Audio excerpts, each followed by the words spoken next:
Salut, c'est Enilem et aujourd'hui dans ce podcast, je vais te parler un petit peu de sport. Aujourd'hui, on va notamment essayer ensemble, toi et moi, de trouver le sport qui te correspond. Je vais essayer en fait de te montrer comment réussir à pratiquer un sport sur le long terme. En effet, peut-être que tu veux te mettre au sport, quel que soit ton objectif, que ce soit pour un objectif visuel, un objectif de santé ou même par plaisir tout simplement, tu veux te mettre au sport. Or, tu connais peut-être quelqu'un, voire même sans doute, tu connais sans doute quelqu'un qui a commencé un sport, puis au bout de 2, 3 mois a arrêté. Et peut-être même que cette personne, c'est toi. Peut-être que tu as commencé un sport dans un certain but, dans un certain objectif, mais que tu l'as tenu que sur, par exemple, un mois. Et ça s'est beaucoup vu notamment durant les périodes de confinement. Les gens se sont mis au sport à fond pendant un mois et après plus rien, comme une chute de motivation. Déjà, il faut commencer, selon moi, à comprendre pourquoi tu arrêtes. Pourquoi ces gens-là, qui ont fait du sport, qui étaient à fond dans leur pratique durant une certaine durée, une certaine période, bah après, ils ont arrêté totalement. Quelle en est la raison? Il faut comprendre ici le problème, l'origine de cet arrêt. Selon moi, ça vient principalement de la nature, du type de sport que tu pratiques. Pour ma part, tout vient du fait de savoir si tel ou tel sport te correspond. Car je pense que si tu pratiques un sport qui ne te correspond pas, il est alors impossible de le tenir sur le long terme. Ça semble logique. Par exemple, je vais t'illustrer un petit peu mon idée. Imagine une personne, on va l'appeler Thomas, tiens. Eh bien Thomas, il veut le fameux summer body. Thomas, il a un peu de poids à perdre, il décide alors de pratiquer par exemple du rameur, car il en a beaucoup entendu parler parce que le rameur, voilà, c'est une pratique sportive qui favorise la perte de poids. Donc voilà, Thomas, il commence à faire 30 minutes de rameur tous les jours car il veut vraiment atteindre ce summer body. Mais chaque jour, c'est une corvée pour lui. Il n'a aucune envie, en fait, de faire sa séance de rameur. Mais le fait qu'il pense que c'est le plus adapté pour lui pour arriver à maigrir, bah il va le faire. Donc voilà, en fait, Thomas, il se force à faire sa séance de rameur tous les jours. Et tout d'un coup, après 15 jours, il craque. Il en peut plus. Et de ce craquage, il décide alors d'arrêter. Et par conséquent, de dire adieu à ce fameux summer body qu'il voulait tant. Maintenant que je t'ai donné cet exemple, on va un peu analyser et interpréter cet exemple. Pourquoi Thomas n'a-t-il pas réussi à tenir son engagement, son objectif, qui était, je le rappelle, de faire 30 minutes de rameur par jour jusqu'à la fin de l'été? Je pense qu'il y a plusieurs raisons notables à mettre en évidence ici. La première que l'on peut citer, c'est que Thomas n'a pas suivi de progression. Il est allé trop fort dès le début. En effet, ici, dans mon exemple, il s'est fixé 30 minutes de rameur chaque jour. Et le problème, il est là. Il a commencé fort, avec 30 minutes de rameur, ce qui est déjà pas mal du tout, et ça, je peux en témoigner.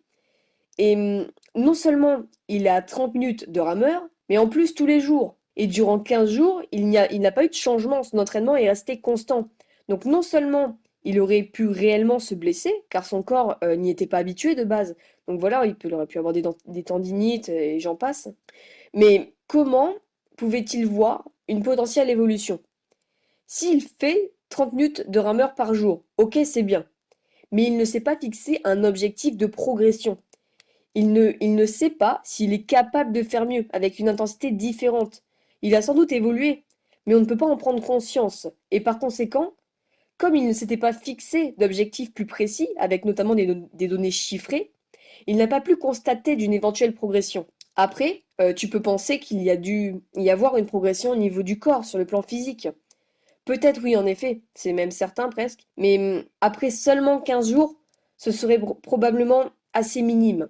Comme Thomas, du coup, n'a pas vu de progrès, il n'a pas acquéri, comment dire, cette motivation. C'est un premier problème. Alors que s'il aurait, par exemple, commencé par 5 minutes tous les 3 jours, puis passé après à 10 minutes, puis 15 minutes, et par la suite essayer de, allez, tous les 2 jours, là, il aurait pu noter une progression. Il aurait vu qu'il était dans la capacité de tenir plus longtemps. Par conséquent, il aurait pu prendre conscience de la finalité et de l'amélioration de son entraînement. Ça aurait été plus motivant. Donc ici, ce que je veux te transmettre, c'est que tu dois, si tu veux durer sur le long terme, te fixer des objectifs précis, avec des données chiffrées si possible, et de préférence. Passe d'un objectif comme, par exemple, je vais faire une sortie running tous les 3 jours, à un objectif chiffré. Comme par exemple, je veux arriver à faire 5 km en moins de 30 minutes. Car une fois un objectif concret réalisé, tu ressentiras un plaisir, tu seras fier, tu auras confiance en toi, tu verras que tes efforts ont été utiles. Et petit conseil aussi, vas-y vraiment progressivement. J'insiste beaucoup là-dessus parce que énormément de gens, et notamment durant le confinement, c'est là où on l'a vu, se sont mis au sport et énormément s'y sont mis, mais trop fort dès le début. Du coup, je sais voilà qu'il y a eu beaucoup de tendinites, de blessures, de fatigue en fait, parce que leur corps n'était pas adapté. Et du coup, si on reprend l'exemple de Thomas, la deuxième raison que l'on peut mettre en évidence, qui expliquerait pourquoi Thomas n'a pas réussi à tenir plus longtemps que 15 jours, c'est une raison sur laquelle je vais beaucoup insister. On va repartir de l'exemple avec notre ami Thomas. On voit ici que Thomas a choisi de faire du rameur, car il l'a vu sur Internet, probablement que le rameur, c'est un sport très complet au niveau de la sollicitation musculaire, et donc, comme c'est un sport assez complet, cela permet de brûler un max de calories tout en sollicitant le cardio. Donc voilà, le rameur, c'est un truc assez complet. Donc Thomas a choisi de faire du rameur par pur but de brûler un maximum de calories.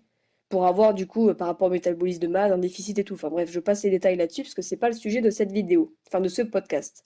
Mais Thomas, il ne s'est jamais demandé s'il en avait envie. Si faire du rameur, ça allait lui faire plaisir. Donc en fait, il a fait un choix, non pas par plaisir, non pas vis-à-vis de lui et de sa propre personne, de sa personnalité, mais un choix par efficacité. Il a vu, ou même il a lu, que le rameur était efficace, alors il a choisi le rameur, mais sans jamais se demander s'il en avait envie, si ça allait lui faire plaisir. Le rameur, c'est quand même une activité, je sais pas si tu en as déjà fait, mais qui est assez redondante, qui est assez lassante, constante. Donc ici, Thomas a choisi le rameur dans le but de brûler plus de calories, et non dans un but de plaisir. Or, il n'a pas choisi du coup par plaisir.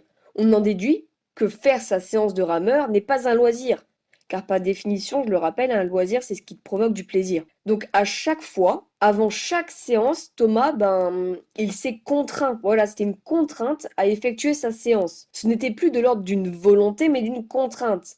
Comme il n'aimait pas cette activité, ou du moins il ne s'est pas demandé s'il aimait cette activité, il est normal, selon moi, qu'elle ne soit pas durable. Pourquoi s'imposer une activité qui nous contraint?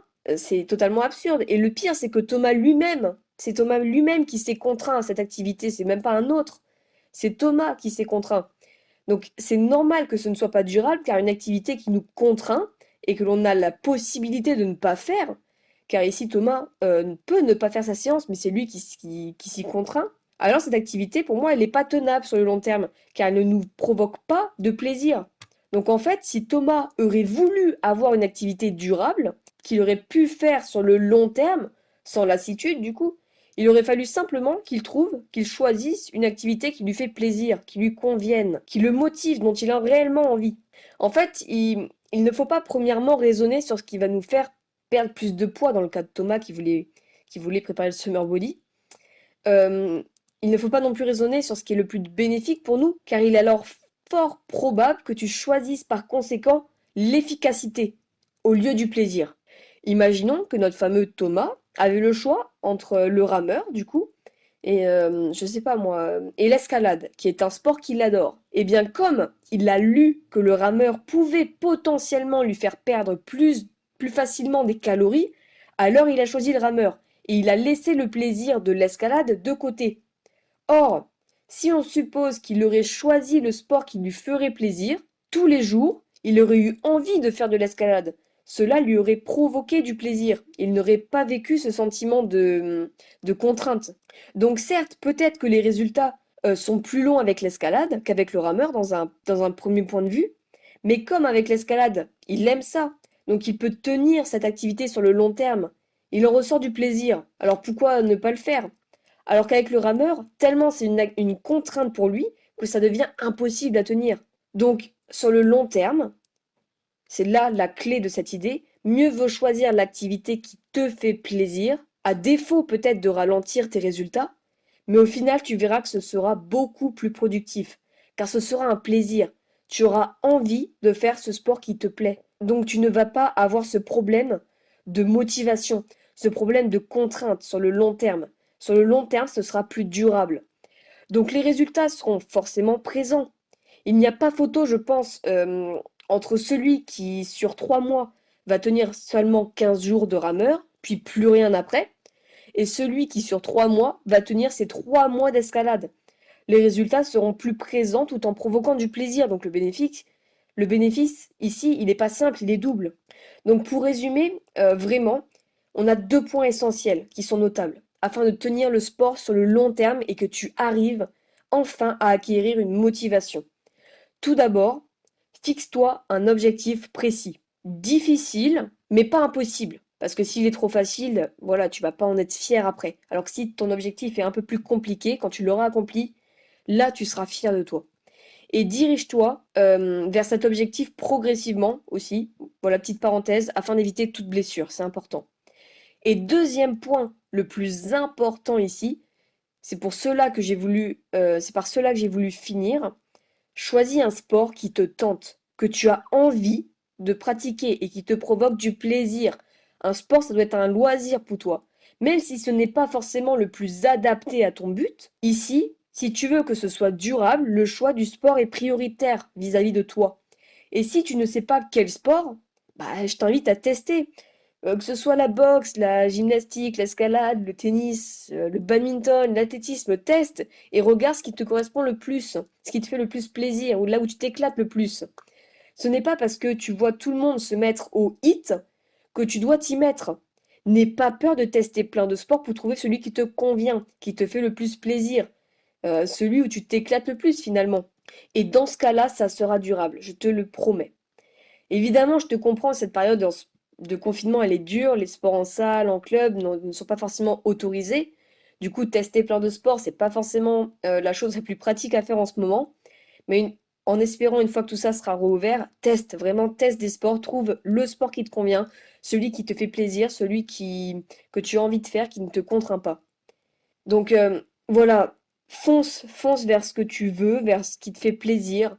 C'est vraiment hyper important vis-à-vis du sport. Le sport, c'est quelque chose qui est très important pour moi, si tu veux le savoir, c'est quelque chose qui est très important. C'est vraiment mon échappatoire de ma journée. Je fais 1 heure de sport, voire plus par jour, donc voilà, c'est vraiment ce qui m'échappe. Et quand tu trouves un sport qui te fait plaisir, qui te fait kiffer, bah ça va tout seul, quoi. Oh, je sais qu'il y a des jours où tu seras pas motivé, c'est sûr, on a tous des jours comme ça, mais quand tu as un sport qui te fait plaisir, tu t'éclates, c'est le principal. Donc voilà, c'est la fin de ce podcast. J'espère vraiment que tu auras compris l'idée principale, le message que je voulais te faire passer ici. C'est très important pour moi et j'espère que ce sera important pour toi aussi. Donc merci énormément d'avoir passé du temps avec moi, ça me fait très plaisir. N'hésite pas à partager, liker et commenter, surtout commente. J'aimerais beaucoup interagir avec toi sur ce que tu penses justement du message que j'ai fait passer ici, si tu es d'accord ou pas avec moi. Et je pourrais en discuter, je suis très ouverte à la conversation. Et abonne-toi si tu ne veux pas manquer les futurs podcasts. Je reparlerai, c'est sûr et certain, du sport, sur l'action que le sport a sur notre santé, que ce soit mentale ou psychique ou somatique. Enfin voilà, le sport a énormément de bénéfices, je trouve. Donc merci encore à toi et je te dis à la prochaine.